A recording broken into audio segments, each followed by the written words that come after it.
who's down in who Newville were making their list, but some didn't know Walmart has the best brands for their gifts. What about toys? Do they have brands kids have been wanting all year? Yep, Barbie, Tony's, and Lego. Gifts that will make them all cheer. Do you mean they have all the brands I adore? They have Nintendo, Nespresso, Apple, and more. What about... So the Who answered questions from friends till they were blue. Each one listened and shouted, from Walmart? Who knew? Shop gifts from top brands for everyone on your list in the Walmart app. Welcome to Marvelous Disney, the podcast that discusses the most recent doings at one of the more dynamic divisions of the Walt Disney Company, which is, of course, Marvel Entertainment.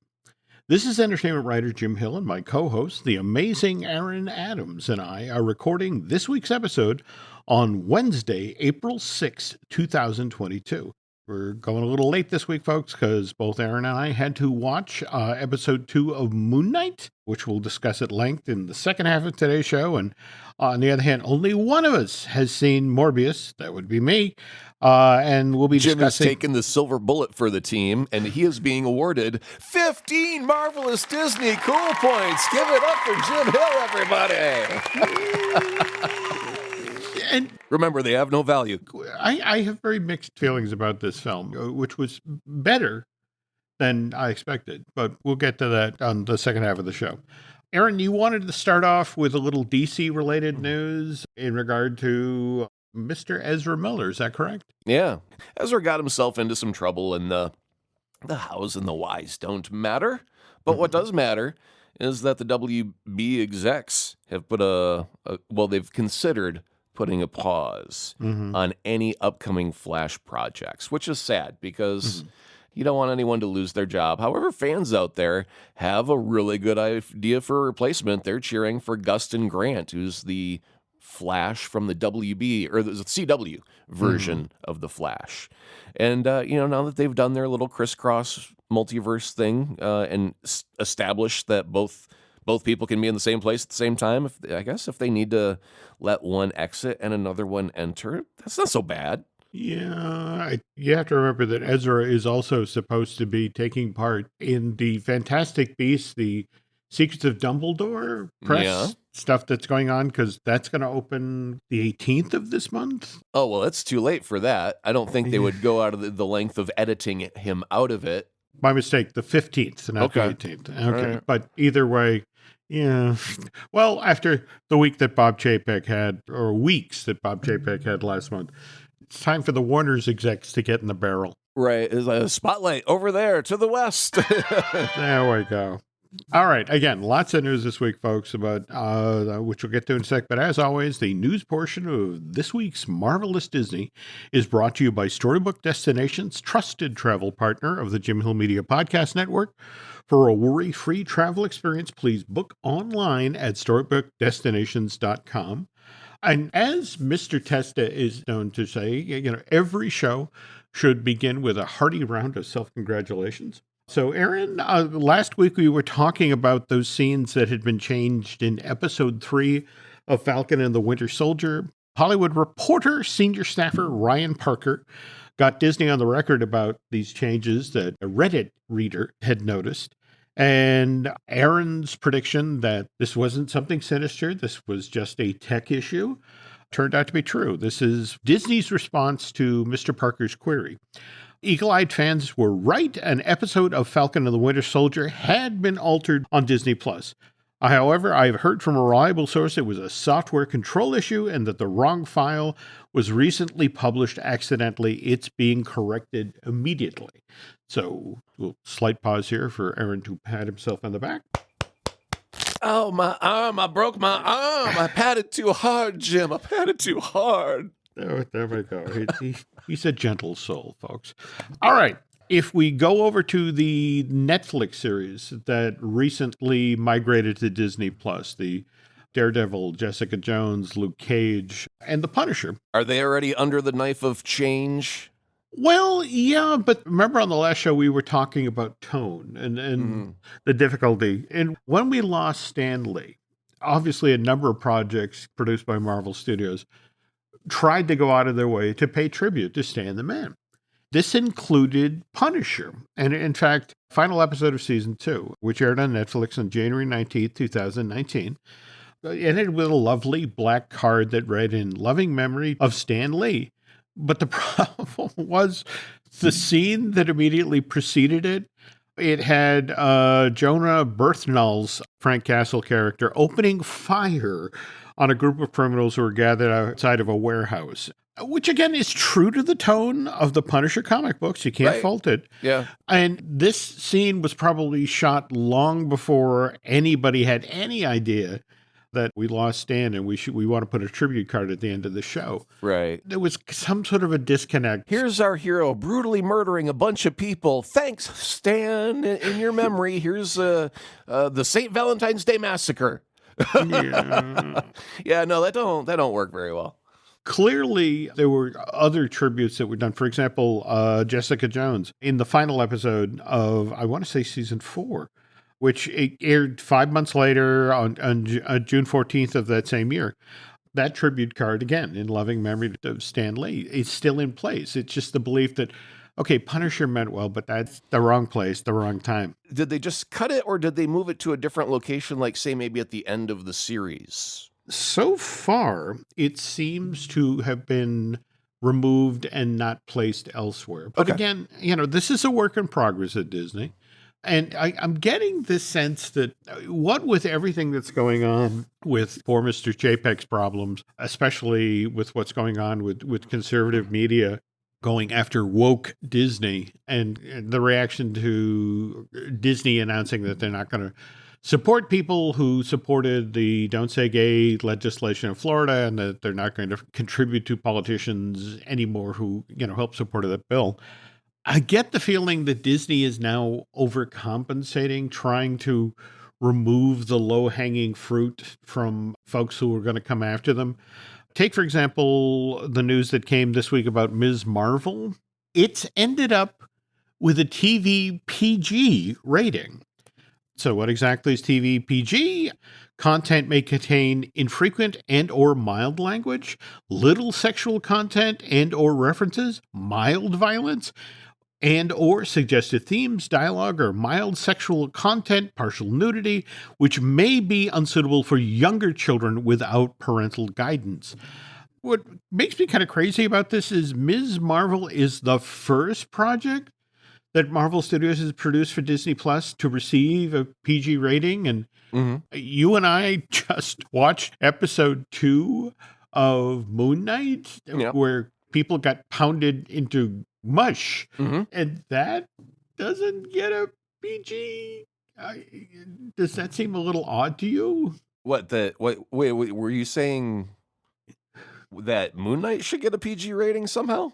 I'm saying that Kamala Khan is a 16-year-old Pakistani American girl from New Jersey. And what could she possibly do to warrant a TV PG rating? Well, you read off the list. I mean, contains mild language.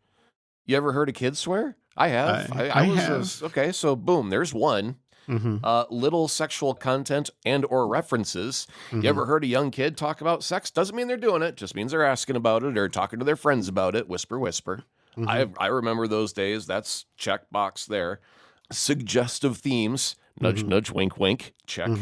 Dialogue, mild sexual content, partial nudity, again, which is, that's the step past talking about it, is now they're kissy face, huggy body type things, which may be suitable for younger children without parental guidance. So I don't think there's anything outlandish at all about giving her a PG rating. That's the lowest rung of the bar, isn't it? It is, but it's one of these things where it's like, when we were just talking about Falcon and the Winter Soldier, remember somebody almost got severed in half with Cap's shield. Yeah. What was the rating for that? I don't think it was a PG, No, I mean, obviously it shouldn't have been. I mean, I can't find any reason why PG is not the rating for Miss Marvel. Are you looking for something more R-rated? No. I'm intrigued that, or should it be G? It's all of these other projects did not get a TV PG. No, they shouldn't have. They were much more violent. They should have gotten a TV R or a TV, whatever the rating is that suggests over PG. remember, I don't think they actually got those. In fact, remember Disney, just as the Netflix Marvel television shows, the Daredevils, the Jessica Jones, were coming. This is the first time we ever had a conversation about, we probably need to be looking at parental controls. We probably Well, need. I mean, I don't think anybody in their right mind thought that Punisher was. First off, it was done by Netflix. Hmm. I mean, we're not talking about movies where you're under the hand of the Parental Association or Motion Picture Association of America, right? Mhm. Where they're rating. Mhm. It's different because it's streaming on Netflix. They have a different set of rating guidelines, just like television has a different set of rating guidelines, right? True. Okay, so if Netflix made a thing, which is in Netflix land, which is under their own thing, and Disney and Marvel are over on the left doing their own thing, and I don't think any of them are really concerned. Yeah, when they're creating it, they have a target audience in mind, so that's really the only way they're thinking about rating. They go, we need to tell a story to that 22-year-old adult male. And then they tell the story, and then they go, ooh, is this too violent? I mean, we wanted to go kind of horror here in Moon Knight. We have a couple horror scenes. Does that tip it into R all of a sudden for suggestive horror? So, I mean, taking all things into consideration, I don't know what the original ratings of Falcon and the Winter Soldier or WandaVision were or anything like that, but I think PG is the right rating for it. If they're just now getting around to being a little bit more puritanical about everything needs a rating and we need to, put them in separate piles, cool, get your stuff sorted. But yeah, it's no biggie. While you were talking, I was doing some investigating. Both Falcon and the Winter Soldier and Moon Knight are TV 14. Okay. They are just a step above TV PG. The Right, yeah, language here is parents strongly cautioned. This program contains some material that many parents may find unsuitable for children under 14. Do you think PG-14 is right? What's Punisher at? We got to create like our spectrum of here's Miss Marvel in PG land over on the far right, and then over on the way far left we got Punisher. Right? Is that our scale? I could buy into that. Hang on. According to the Parents Guide for 2020, Punisher is rated 18 plus. There you go. Yeah. So includes brutal, violent, sexual references and drug use. So. And outside of Deadpool, which was created at the Fox days, that would probably Punisher, I think, would be the highest age rating required material that the MCU, if it's official canon, that Marvel has put out so far. Even if it wasn't Netflix, I'm trying not to draw a line in the sand every single time we have to talk about what Marvel is and isn't. They had their hand in it, so they knew what they were doing. No, I get that. What's interesting is I feel like Disney's making sure that this is TV PG. I don't recall them walking the rating out ahead of any of the other limited series. So I think that's a good sign of them trying to explain to parents, this is made for your kids, guys. This is the thing that you're actually looking for, because I know a lot of parents who wouldn't take their kids, their little ones, to go see Spider-Man because they don't want their kids to learn about punching. I mean, once they see anger and fists flying, they think that teaches them a bad thing, and they should try and discuss their feelings first and things like that. So they need their kids to not be 2, 3, or 4 years old because they're super impressionable, but they need to be old enough to where, like maybe 6 or 7, where mom and dad can sit down and go, punching's bad, right? Yep. Okay. We're going to go see a guy who's a good guy, and he's going to punch a lot. Are you okay? You understand that this is not real. This is pretend, and nobody should punch ever, right? And you have that talk, you go in, you watch the movie, you have a good time. So, yeah, I think that maybe Marvel is trying to send a message that this is for your kids. This is safe. Go ahead and put it on and feel free to leave the room. We're not going to destroy their mind while you're gone. Okay. All right. I have to say I feel better about this, us having had this conversation, because Disney is actually pushing the family issue in regard to Guardians of the Galaxy Cosmic Rewind, which, by the way, we now have an official opening date on, May 27th. But what's interesting is the ads themselves for this attraction describe it as a family thrill coaster. Now, I'm familiar with what a junior coaster is. That's like Gadget's Go Coaster at Disneyland Park in California. I'm familiar with what a family coaster is. That's the Barnstormer featuring the Great Goofini at Walt Disney World's Magic Kingdom in Florida.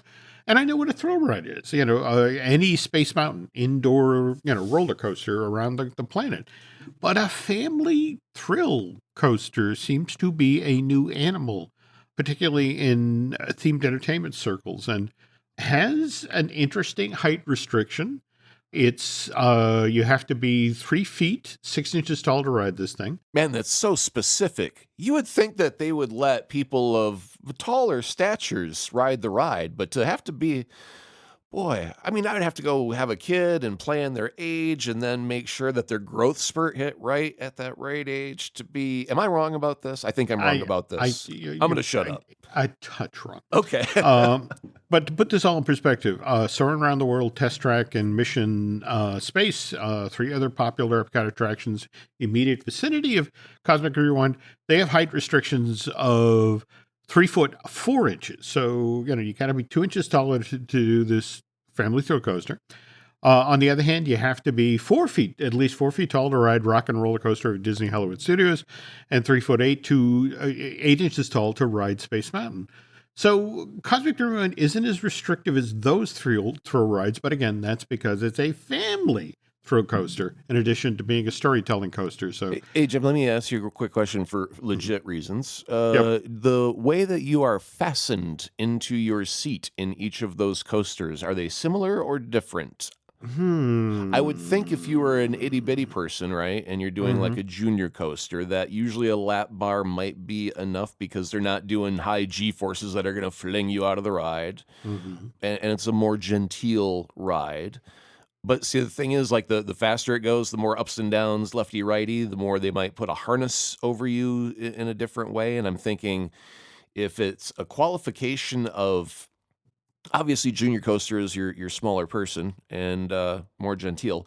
And then the family means, well, we got to be at least big enough for mom and dad to fit into, but not necessarily any less genteel in the ride experience. But now you're getting into the family thrill ride, and you've read the description where the cars will slow down enough that a video wall could play a clip and the cars will swing in that direction and then change, which way they're facing as the coaster continues. Well, family would imply that you've got to be able to hold someone who is both big and small. And I think that language is talking about the way that you harness somebody into the ride. And then thrill is how fast you fling them people about. Does that seem to fit your definitions of everything that you've been reading? It does, but they're being somewhat cagey about revealing what the restraint system is. It looks to be an over-the-head system, but I can't say definitively. All right, we do have, thanks to Imagineer Zach Ridley, some additional information about the wonders of Xandar Pavilion. This is where our story gets started. They're anticipating clearly that people are going to be in line to this thing quite a while, because the very first scene of the attraction, the queue space, that this one room that will be housed in the old Universe of Energy show building, they're preparing over a half hour's worth of show in the Galaxarium, which is sort of a play on the planetarium. There'll be a film that plays directly overhead for members of the guests who are making their way through the queue. It's kind of an interesting mix of real science. They will explain how actual galaxies and solar systems are formed, in addition to explaining how the people of Xandar came to our planet and opted to set an outpost at what they refer to as Earth's Epcot.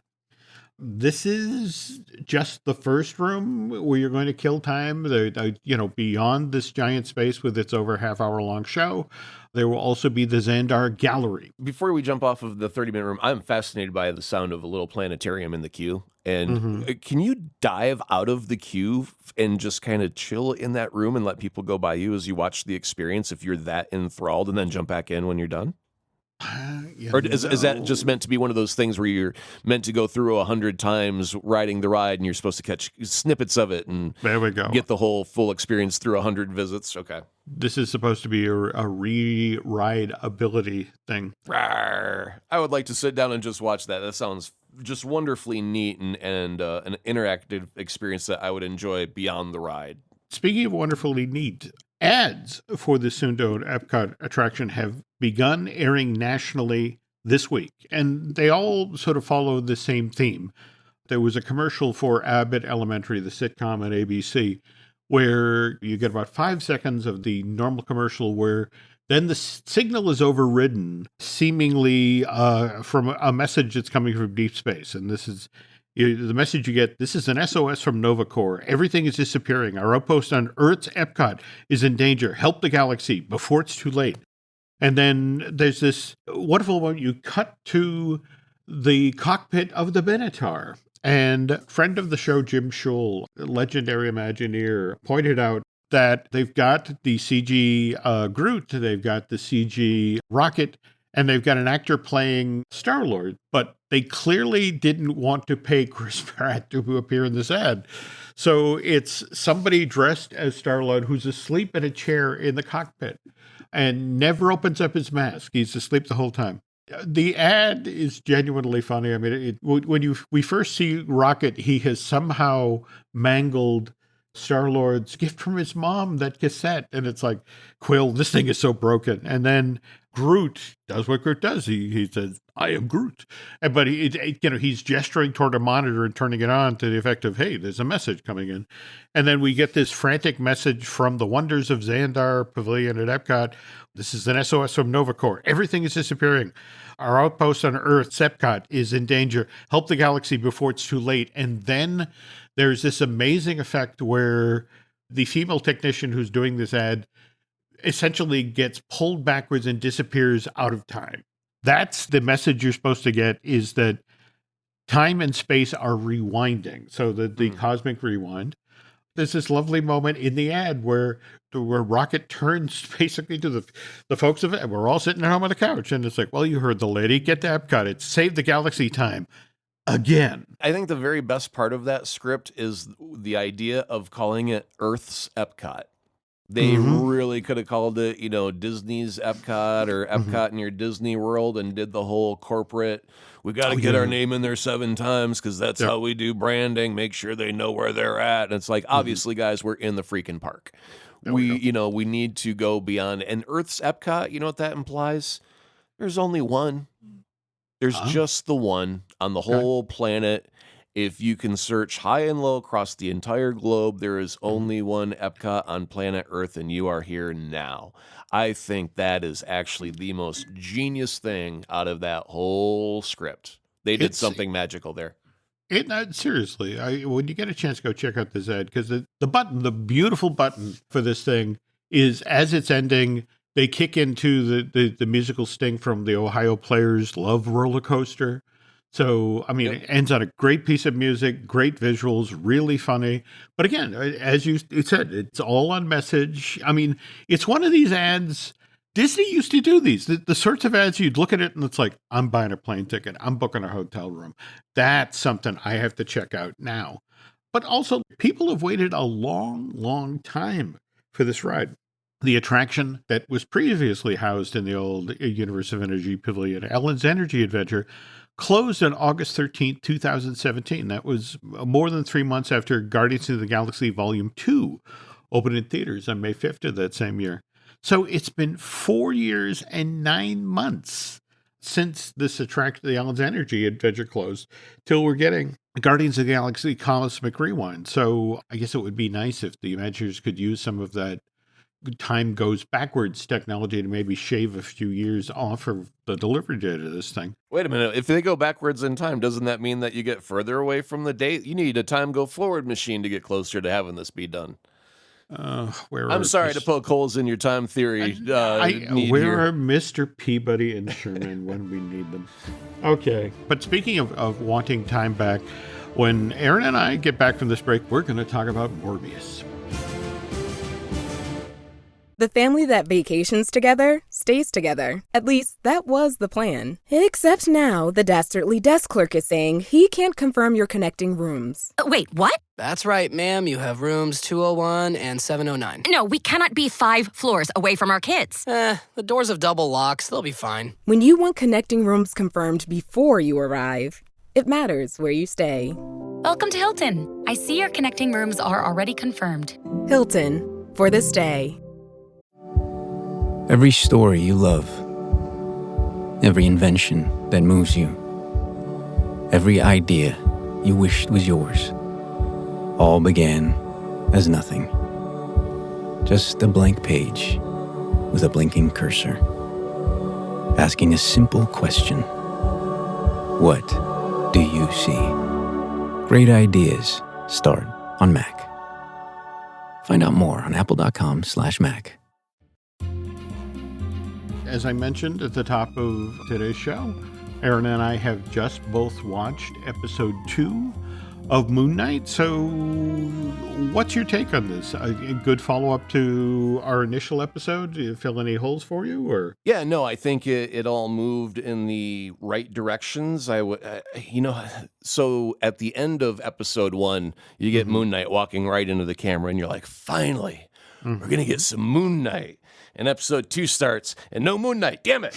What happened? Where'd he go? And then they go back and they replay the scene of what happened. And obviously there's going to be nothing on the cameras but our hero looking like a lunatic for being, running away from nothing. And so now you got to do the whole, is it in his head game or what for, just a little while. Oh, before we get too far into episode 2 of Moon Knight, there's a couple things I wanted to cover still from episode 1 that we did not cover last week. So real quick, there's the QR codes that we'll need to discuss. yes, please. Yeah. In episode 1, when Moon Knight is taking the young girl to show her a mummy, there's a QR code on the wall, and I never thought anything about it. I see him, I ignore him. And then someone online goes, hey, if you point your camera at the QR code, you know what? It acts like a QR code and does something pretty cool. And it takes you to an issue, a digital copy of Werewolf by Night. And I think it's like issue 32 or 33 or whatever. It doesn't matter. And then here in episode 2, we get another QR code. And I'm trying to remember, it was like in a locker area. And that will take you to the next issue. If you scan that QR code, that will take you to the next issue in that digital comic book series, which is Moon Knight versus Werewolf by Night. And since we've got that coming up later in the year, Werewolf by Night, that special, that's a great way to introduce people to, the old version of Moon Knight when he was in print form, because Marvel is a publishing company of comics. It makes sense to actually tie a comic into, hey, look at guys, I know you like our shows, but hey, look, print. So I think that's smart that they're doing that. And it's also a good way to introduce, if you're enjoying Moon Knight, it's a good way to introduce a new thing that Marvel's got up their sleeve for later on in the year. So bravo to the QR codes. What do you think about that, Jim? I have to admit, I'm intrigued myself. I'll have to see if I can chase those down and get access to that material, because I'm a paper guy, and I love looking at the original drawings of the characters, or the how they were introduced, that sort of thing. I want to say that Marvel did something cool. It's not in these 2 Moon Knight comics per se. However, I was also print. I had to have the comic in my hand, and some of the issues when they started going digital, they would separate the layers of the comic book. So, for example, when you turn the page, you would see only the artwork. And then when you clicked on a panel and it zoomed into that panel, only then would the word bubbles show up. Oh. So you got to see more of the actual artwork from the artists in those instances. That's cool. Wow. Yeah. So, I mean, there are some benefits to the digital medium that you can't get on paper. And so I know there are a lot of people that love to hold the comic in their hand like you and I do. But you got to go ahead and look at some of the things that Marvel has done with their digital realm. And it's usually newer comics, some of the older ones, they just want to scan them and make them available so they don't have the layers. But newer things that are being created every once in a while, and I don't know if they're still doing it, to be honest, with their current run, but back in the olden days when they were starting out, they're trying to go, look, this is different from print. We're trying to make it special. So yeah, check it out. There might be some of that in their current library. Again, it's not in the 2 Moon Knight comics that you're going to be taken to. It's a different ball of wax there. Got it. Also, before we push on to talk about episode 2, you did have, there's a controversy out there about episode 1, particularly the... Well, actually, there's 2 of them, believe it or not. The first one is real quick. I struck a nerve with James Cameron. I think I really upset him about the whole Avatar what? Sequel why thing, because in episode 1 they do mention Avatar, like blue people, and then the character goes, oh yeah, I love that movie with Avatar and the blue people, and I was just like, so obviously James Cameron's a listener. I want to apologize right now if I've offended you, James. It was just a joke. I know you're going to make $1 trillion. It's okay. Cry in the money. It'll feel better when it's over. So we'll skip past that. The next thing we're going to do, Jim, is a fun little game show that we're going to call, and this is where I wish I had a studio audience with me so they could shout, Is That Latveria? Alrighty, Jim, we're showing off some lovely images of the Swiss Alps, along with a large castle overlooking a quaint village. Jim Hill, is this Latveria? Episode 1. Do you remember when he woke up in the field? Yes. And he sees a castle and he looks up and he waves and people start shooting at him and he runs into the quaint village. Beautiful Alps background. Jim Hill, is this possibly, could it be Latveria? Because, man, didn't we, with the Multiverse of Madness, all of these folks who were like looking at the Zapruder film, and they were looking at that room that supposedly Dr. X was in and Mr. Fantastic was in, but didn't they also supposedly see Dr. Doom? I did. That was why I had to close the browser and walk away, because I did not want to get my hopes up on that. But I was like, is that Shadow with the cloak and the hood? Could it be? And yeah, then I close the computer, walk away, no hopes. Please don't make me think of a thing and let me be let down. I need to go in blank. By the way, I not to further compound your issues with James Cameron, you have heard that the trailer for Avatar 2 will most likely be in front of Multiverse of Madness? I'm sorry, Avatar what?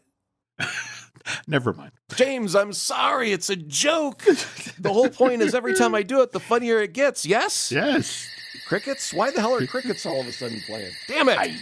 All right, we'll get back to the review of the episode 2 here. Put on the suit, Jim. Oh, I love that gag. I thought that was funny. That the whole time you're expecting the superhero suit with the cape and the hood, but our guy doesn't know what you're talking about when they're saying put on the suit. So when he falls down and he changes costume, he's a sharp dressed man. I thought he should have ZZ Top playing in the background when that happened, right? Yeah, I agree. But also, we were talking about on episode 1. That wonderful scene in the restroom where the Beast is trying to break down the door and Steven is talking with Mark in the mirror. Oh, yeah. And I never anticipated, as we headed into episode 2, this would be a dialogue between 2 different characters. Oscar. Yeah. And it was really kind of a fascinating element. And a real tribute to Oscar Isaac, to the effect of you knew exactly who you were looking at any one time. And a real tension, 2 very distinct characters. Yeah. Really, really clever. He had mentioned in an interview something, I believe, briefly about doing the voice, the accent. And at the time, Marvel was kind of like, what are you doing now with that? It was a little weird. Yep. But you got to separate those characters. And then when you get to the point where our protagonist goes into the isolation, I guess, into the reflection, and the other character comes out, of the reflection and is now in control, you know exactly who is where. Oh, yeah. Right? Yeah. Personality wise. And I think that's part of the brilliance of Oscar Isaac. Moving past that, Ethan Hawke now needs a moment to shine. He's scary because he's calm and he doesn't seem like he thinks he's the bad guy, right? He thinks he's on the right side, but I think he's also scamming. Because he did a thing where he was talking to a gentleman in a dark alley or whatever, and then ended up draining his life soul. Not because his life was out of balance, simply because he wanted the soul of that man to feed on it, I think. Isn't that the vibe you get? I don't know. You're not wrong. But again, I think it is such an interesting performance of a villain. I mean, how many villains are, try the little soup. I made it this morning myself. Yes, we're all vegan, and it was so calm and nuanced, and let me bring you over to my side, the dark side of the Force. It'd be like if the Emperor were to be like, Luke, sit down, try the gazpacho. It's delicious. It was made by Hector over there. And have I told you about the dark side of the Force? We're doing some tremendous things over here. Let me tell you, if I had my way, crime would not exist because I would just murder everybody who was going to think about doing wrong. And boy, let me tell you, you'll get a peaceful sleep at night with that. What do you say? Come on over, huh? I think one of the things I so enjoy about this is even the people who are supposedly the good guys, like Khonshu. Oh my God, that last scene with Khonshu where, made no bones about the fact that, Mark, you're not holding up your end, and do I have to move to, my other candidate, which the whole point of, what he's trying to do is protect Layla, because she is Khonshu's next intended target. Which actually only reinforces everything that Ethan Hawke's character said. I mean, he's actually been truthful and honest about what is going on with, I was the first, and he's saying how he's a justice, the swift fist of justice or whatever. And then everything kind of reinforces Ethan Hawke as not the bad guy, just the guy who used to be the good guy, who changed his mind about what good is. That, I think, is when you get into more dangerous ground. Is bad guys are never ever twirling the mustache going, woo-hoo, ha, ha, ha, ha, I am the bad guy of this piece. They believe they're the good guy every single time, if they're written correctly. I mean, Black Panther is a great example of that. That was a bad guy who thought he was doing the right thing. And you know what? A lot of people in the audience were on his side. That's a good bad guy. That's a good bad guy. I do, and again, I don't necessarily want to put this out there as a spoiler, but a number of folks in the entertainment media who were given all 4 episodes of Moon Knight, of the 6 to review. But here's the thing, that there's a number of them who've gone out of their way to say, look, very enjoyable, but you have to be ready for what happens in the middle of episode 4, that there's a big turn coming. Oh, and it's sort of like, what's the big turn? Because we've been handed turns left and right since we started. This is what I'm saying. It's like there's a big turn coming. It's like, what's going to happen? We find out that Mark Spector is the alter ego of a different character altogether. Or, I mean, how many other characters do we have to, or personalities can we introduce? Do you think we need any other ones? I don't know. I mean, as of right now, the reveal at the tail end of episode 2 that we're now in Egypt with the scarab and looking for Ahmet's tomb, where we're headed, but it's just sort of like, where does this go from here? I mean, there's a part of me that really wants to seek out the Moon Knight comics to see if there's any sort of reveal, but at the same time, I'm so enjoying this. I want this to unfold as the filmmakers and Mark Isaacs intended, because again, this is a wonderful performance. And again, you're right about Ethan Hawke. That's a killer villain. But I love those moments where, everyone's sort of casually, everyone else in the cult is just sort of like, yeah, we're doing our thing. And then they move en masse. Yep. And it's like that's creepy. That is genuinely creepy. It's like a murder pop-up. What was it when they did the pop-up performances or whatever? Except with the death cult. A murder flash mob. Yeah, murder flash mob. There you go. That's what it was. It's worth noting, Moon Knight, first episode, viewers-wise, tied with Falcon and the Winter Soldier, ahead of Hawkeye, oddly enough. Not the most watched of the limited series. That would be Loki, but got off to a strong debut. Definitely there in the pack. So we've talked about the pleasures of watching Moon Knight, and now we have to talk about Morbius, which is complicated. You have to remember with Morbius, that movie was shot back in February of 2019, and it was supposed to arrive in theaters July 31st, 2020. That means that Spider-Man No Way Home didn't even start shooting, Aaron, till October of 2020. So this film was never supposed to be something that keyed off of what happened in No Way Home. So I went to the theater. In fact, I got to the theater late.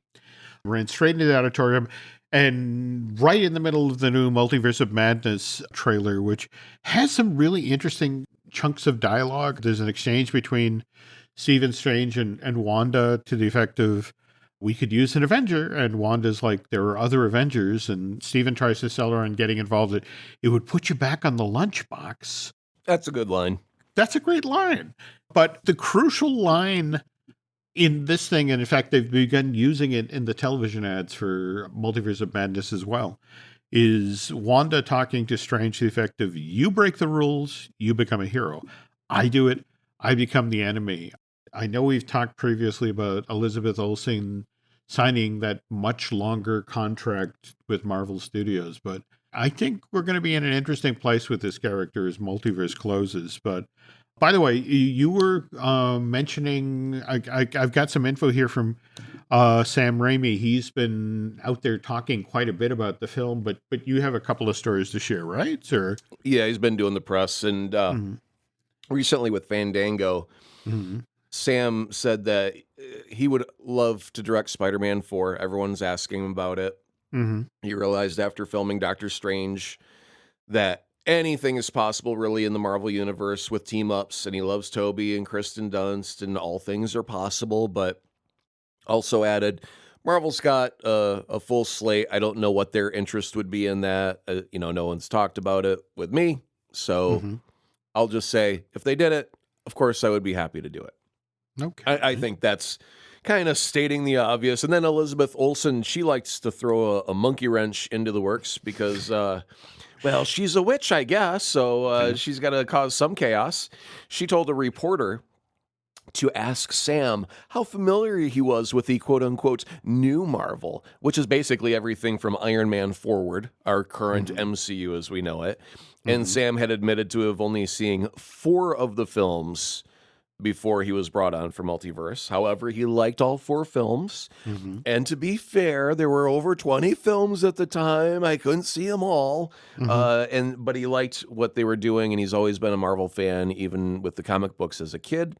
And so when he did see the 4 movies that he saw, and I think Doctor Strange was one on the list that he had to go see in person in the theater, he enjoyed it very, very much. And he thought that Marvel was doing a great job with their comic book property, and he's just happy to be attached with it. So, Cool. he sounds like Sam's ready to do the old corporate game of, if you need me to do another movie, I'll be over here in the corner. While we were pre-gaming, you brought up another issue that has kind of come up out ahead of Multiverse of Madness, and for the Sam Raimis of the world who haven't necessarily seen all 23 MCU films and all of the limited series and that sort of thing. So what's necessary for somebody who's going in, if not cold, not completely familiar with everything that's gone on in the MCU? What do you need to rewatch before you see this movie? Well, I don't think that was the question they were asking specifically today, because I think there was a lot of fans of WandaVision who just wanted to reiterate their love for WandaVision, which is totally acceptable. But they were saying, do we have to watch WandaVision before Multiverse of Madness? I say yes, and everyone says yes. And everybody was cheering on WandaVision as being the thing that you have to watch before Doctor Strange. I get it, because she's in the movie. Sure, that's the easy choice. But guys, what about Professor Xavier being dropped in the trailer? You mean you're not going to watch any of those X-Men film to see, WandaVision is one series of how many, 6 episodes, 8 episodes was it at the time? And 9, I think. oh, was it But, 9? yeah, Oh, yeah. back in the good old days when they gave us 9, now we only get 6. Yada, yada, yada. Get off my lawn. Anyway. But back in the old days, how many Fox films or how many X-Men films had Fox given us that we have to now go back through looking for, just in case they drop an X-Men Easter egg? Yeah, I say if we get Professor Xavier in the trailer, I'm going with I need to do an X-Men rewatch, only because WandaVision is more fresh in my mind. I don't need a primer on that because I just had it recently. However, it's been a long time since I've traveled down X-Men Road. Got it. Speaking of which, though, if we are talking about Sam Raimi, and again, I get same thing. By the way, I do want to say, Jim, this is the best discussion about Morbius I think we could have ever had. Please continue. We're going to get back there in a moment. Okay. But Sam Raimi has also talked about the fact that some time has passed since No Way Home. And in fact, it's a couple of months since the events of that Spider-Man film. And more to the point, he wanted to stress that film had characters from the multiverse entering our world. Whereas the interesting bend on what they're doing in Multiverse of Madness is it's Doctor Strange and associates entering the multiverse from our world. Right.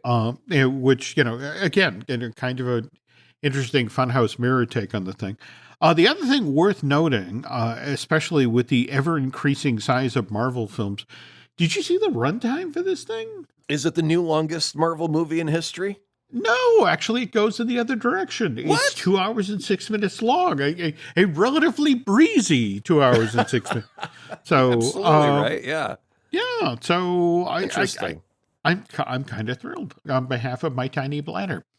Now, to finally get to Morbius. Look, after the absolutely scathing, brutal reviews, I went into the theater with relatively low hopes, and I have to say that Morbius is not terrible. It's professionally made. It has entertaining performances by Jared Leto, Matt Smith. I mean, who doesn't love the former Doctor Who? First off, you said professionally made, and I've heard you use professionally made twice before. So right now, that phrase right there does not mean a greatest of times. But go ahead. Well, and now I want to say I know I may have said that about both of Sony's Venom films, but I have to say this is arguably a far more entertaining, coherent film than either of the Venoms. That's not hard to do.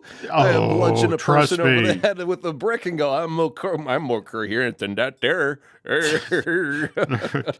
Trust me. You sit down and watch Venom, Let There Be Carnage, and then we'll talk about cinematic coherence. I believe you that Morbius is much more coherent than Venom. I'm just saying that is a low bar that doesn't require a jump to get over it. You could be shuffling your feet on the floor and still hurdle that bar. Go ahead. Okay. It's got decent effects work. That there's a wonderful echolocation effect that they do in this thing. Likewise, fight scenes where they do kind of a smeary thing are very interesting, well staged. But I have to tell you that I'm coming to the end of the film and it's like, that's okay. I came in here with lowered expectations. The film met them and it's like, okay. And then come our mid-credit and post-credit scenes, which are honestly the most cynical thing I have seen in a Hollywood film in years. So, all right. Now, anybody who saw the early trailer for Morbius knows that Michael Keaton's Adrian Toomes character, the Vulture from Spider-Man Homecoming, was going to be featured in this film. I believe in the trailer they showed Michael Keaton in a prison setting talking with Jared Leto's character. That's nowhere to be seen in this film.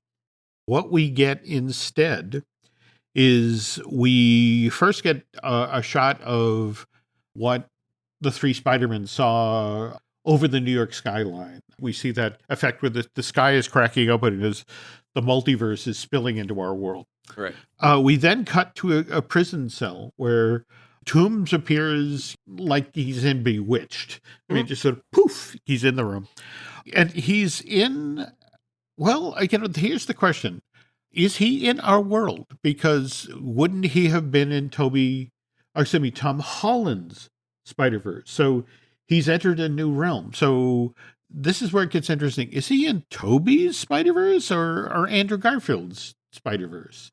Kind of depends, I guess, on whether or not Sam Raimi wants to make Spider-Man 4. No, I think, well, no, he can't be in Tobey's because here's the logic. And I think this is actually solid logic. Okay. Tobey already fought Venom.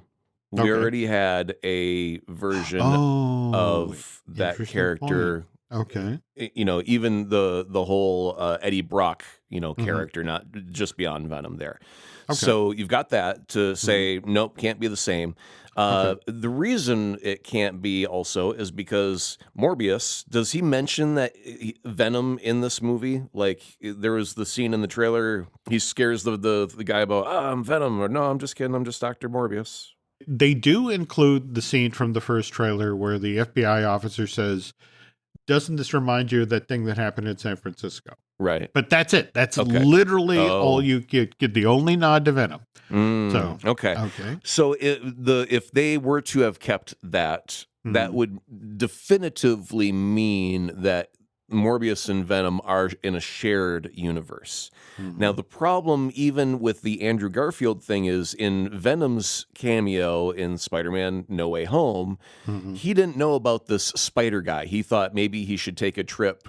He was just finding out that the world was populated with superheroes. Everybody had a super ability, and maybe he should go find the spider guy and have a chat with him. And so that would lead me to believe that there is no Andrew Garfield in that universe either, because Morbius and Venom share the same place, and Venom doesn't know about. I mean, that would make news. If there's a Spider-Man, it would make more than local New York news. It would be nationwide, right? Interesting point. So none of those threads quite work on the narrative form. I've got other problems with the fact that which direction does the multiverse work in now that, Doctor Strange was saying, I'm sending people home from universes they don't belong in back home.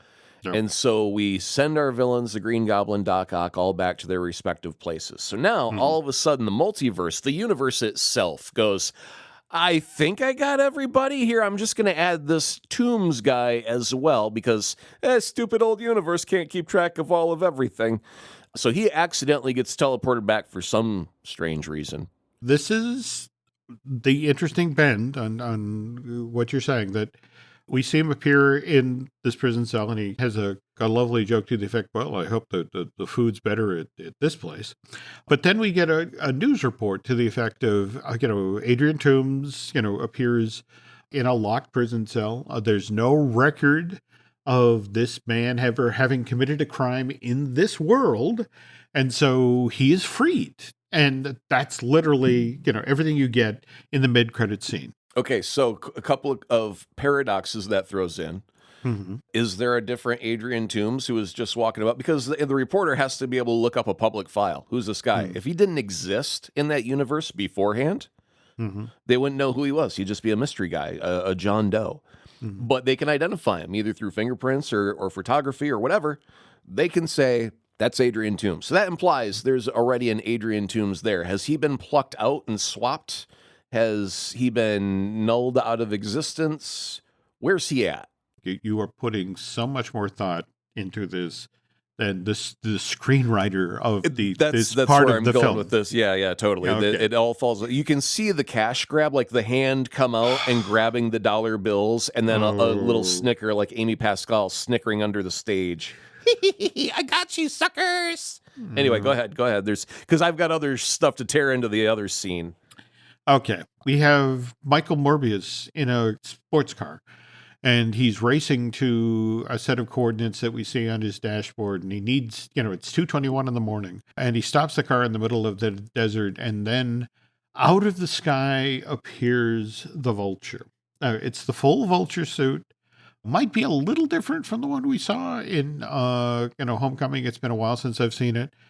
But to give you some idea of the cheat here, the Vulture appears in front of Michael Morbius after he parks his car. And the Vulture never takes off his mask. So this was never a scene that Mike... Again, we're back into Chris Pratt asleep. Right. So they didn't have to pay Michael Keaton to come back to shoot this scene. But the audio, Aaron, I'm sure you're going to tell me eventually to listen to this thing. I don't even think he came to the studio. I think he just called this in. Yeah, recorded on an iPhone and just sent him a file. Yeah. Yeah. So it's just, the Vulture says to the effect, I think Spider-Man is responsible for this. So I'm putting together a team. And Morbius says, I'm intrigued. And the movie ends. And it's one of these things where it's like, what? This is literally so far out of left field. I mean, it's not even in the ballpark. You're out in the parking lot at the ballpark at this point. So Michael Keaton, he only just shows up when he appears in a jail cell.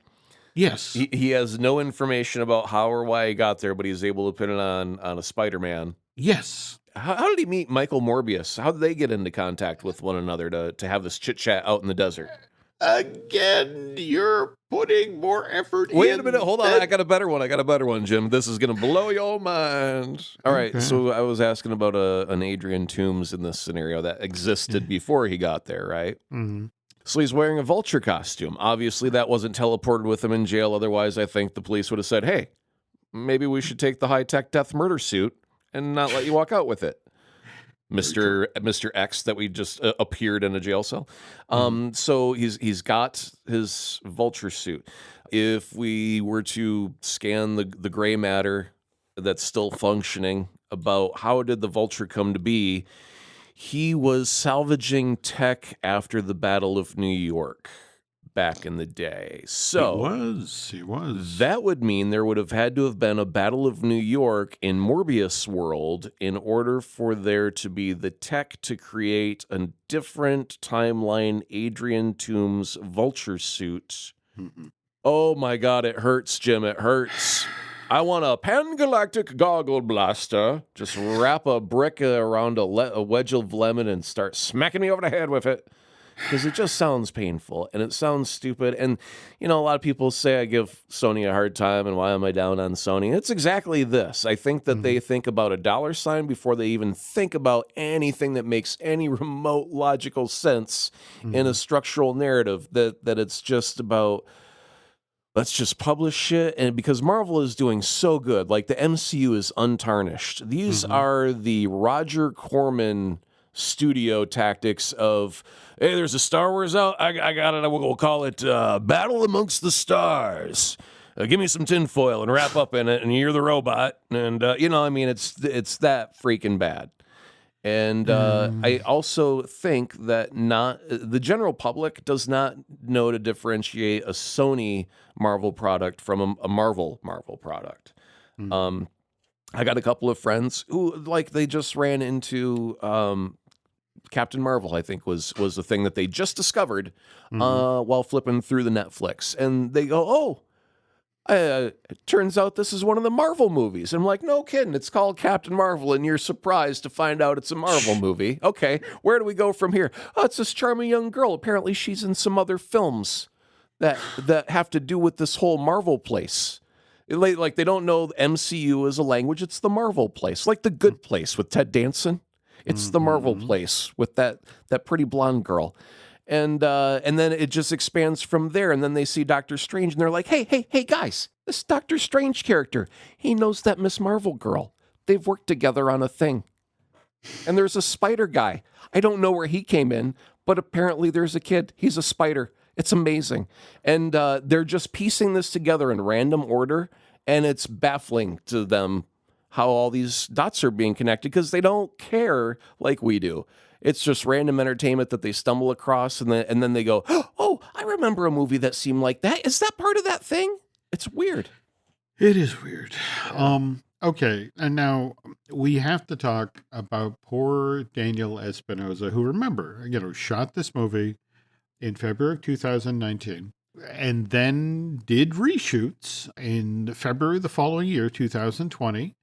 Months worth of reshoots, and then supposedly there was yet another series of reshoots that were done in February of last year. All right. So, and you also have to understand that he is an employee of Sony. He was hired to work on this film, and just over time, especially after what happened with Spider-Man No Way Home, the mountain of money that it made, the whole notion of, okay, we have our spunk plan, and there was a plan for how Dr. Morbius, the Morbius movie was going to play out if it had opened before No Way Home, and now it opens after.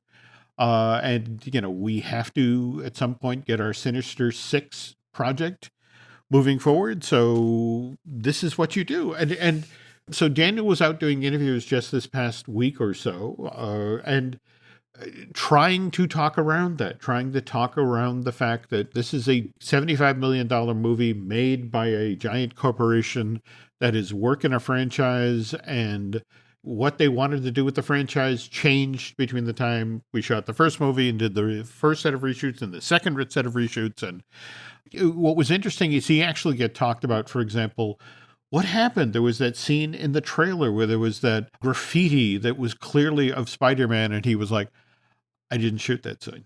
That was never in the movie I shot. That was something that was put together for the trailer. I think just at this point, Mr. Espinosa, who's looking at the box office for Morbius, it made $39.1 million. It's the lowest grossing MCU film since The New Mutants. You can't reward poor behavior. I get that. And I would be asking Amy Pascal right now. Yeah. You were so eager to make a Sinister Six. Mm-hmm. You had the Vulture meet up with the Scorpion, who's not yet been in costume, but he had the tattoo, and his name is the same. So we know that the character exists in the first Spider-Man movie. And you had the two of them bump into one another in jail, so you've got two villains right there in our current Tom Holland Spider-Man universe. We had a Shocker that we could have used, so we're up to 3 right there.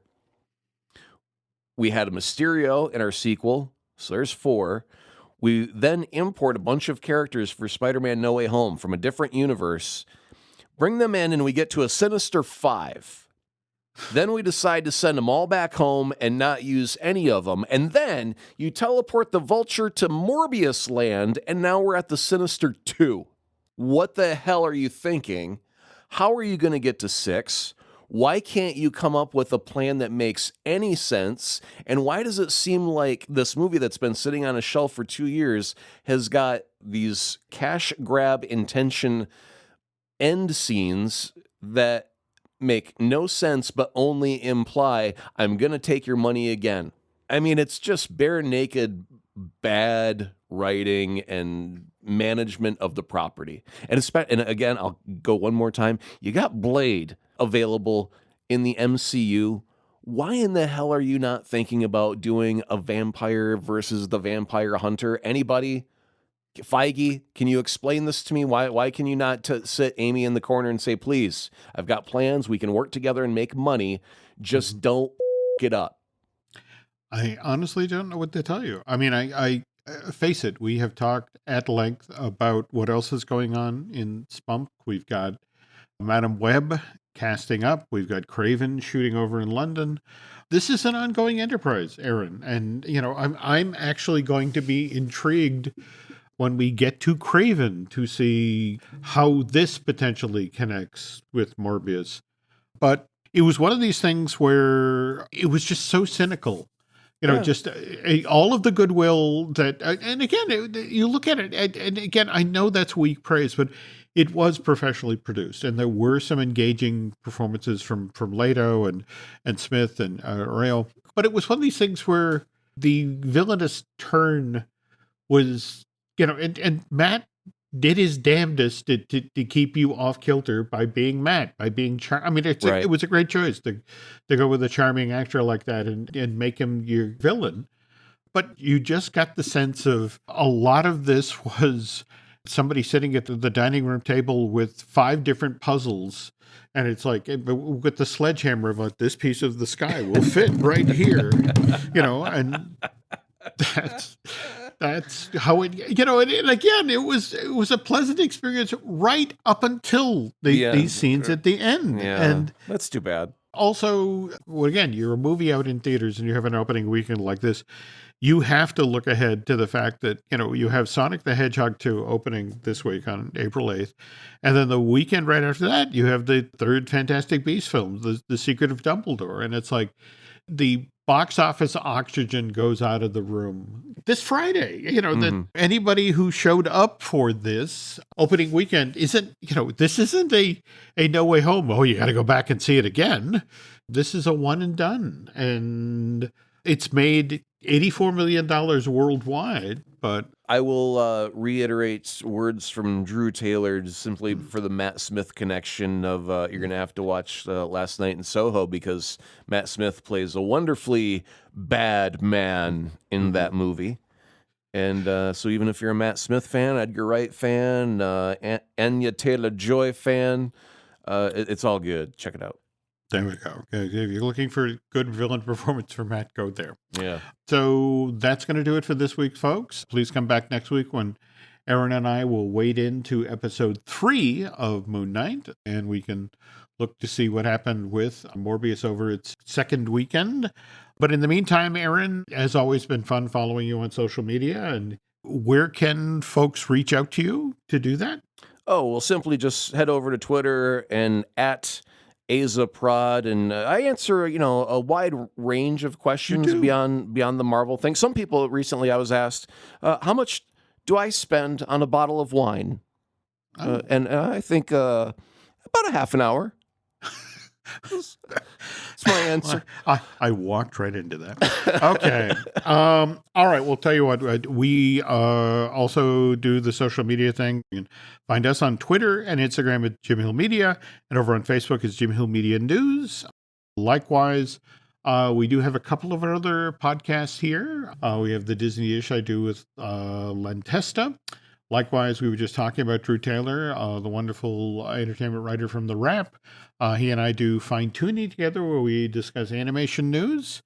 And if you could do Aaron and I a favor, if you could head over to Apple Podcasts and rate and recommend the show you're listening to right now, Marvelous Disney.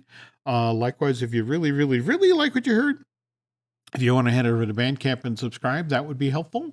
We do have some fun new projects coming over the hill shortly, which I'm not allowed to talk about yet, but we'll talk more about that on some upcoming shows. But beyond that, thanks for listening, and we will be back soon.